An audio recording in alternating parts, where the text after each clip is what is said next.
Hello, good day, and welcome back to the channel. It's always good to have you here.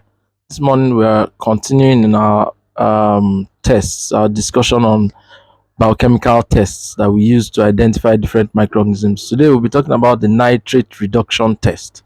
Nitrate reduction test is one of the tests that is also done to try and identify one organism different from another. Now, the nitrate reduction test, we should understand, is a test that tries to look at the ability of a bacteria, a microorganism, bacteria in this instance, to reduce nitrate, NO3 minus, to nitrite and then release nitrogen gas in the process. Now, for this test to take place, it means that the organism is thriving or is doing well in an anaerobic condition or environment. And this is important because organisms that are unable to thrive in an anaerobic environment would not be able to reduce nitrate to nitrite, because this reduction of nitrate to nitrite means that the organism is making use of nitrate as a source for its electron transport and other processes in respiration. So this is important for us to note. And it's also important to note that for an organism to be able to come out with a positive test in the nitrate reduction test, it means that the organism has the enzyme nitrate reductase. And like I said, many of these organisms we are testing for the presence of particular enzymes or the ability to break down particular sugars, and this is important. It's also a test that is used a lot in the family Enterobacteriaceae, where you can differentiate one organism from the other, and these are important aspects of the test. Now, it's also important to note that in the test there's the use of the nitrate broth. There's a broth that can be prepared, commercially prepared broth, commercially prepared media, for which we can now prepare into broth, which we refer to as nitrate broth.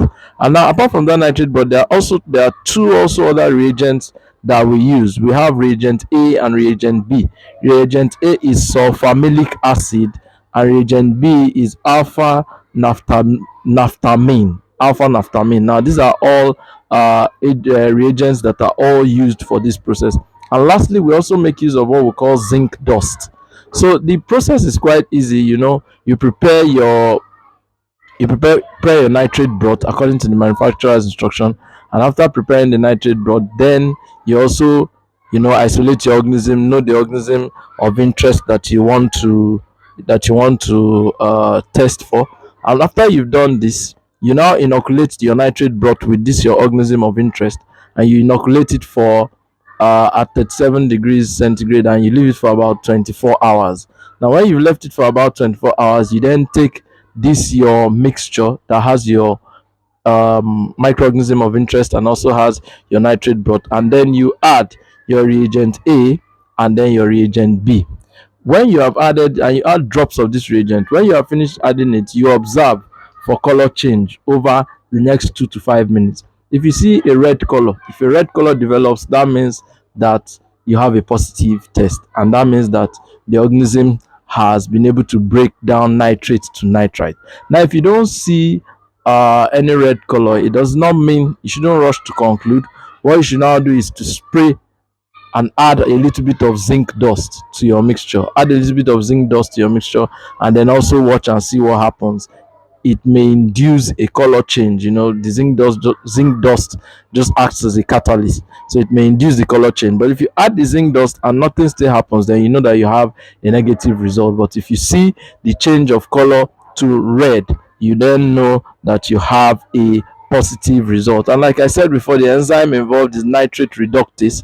So the presence of nitrate reductase in the organism will make the organism able to break down this nitrate to nitrite. These are important tests, and it's important that we know and use this. It can help us differentiate Escherichia coli from Pseudomonas aeruginosa and from Actinobacter species. So these are all what we have occurring in the nitrate reductase test, and I hope you get to understand this, be able to recall this in an exam or something, be able to also use it for your practical work. Thank you, and remember to like, subscribe, and do have a wonderful day.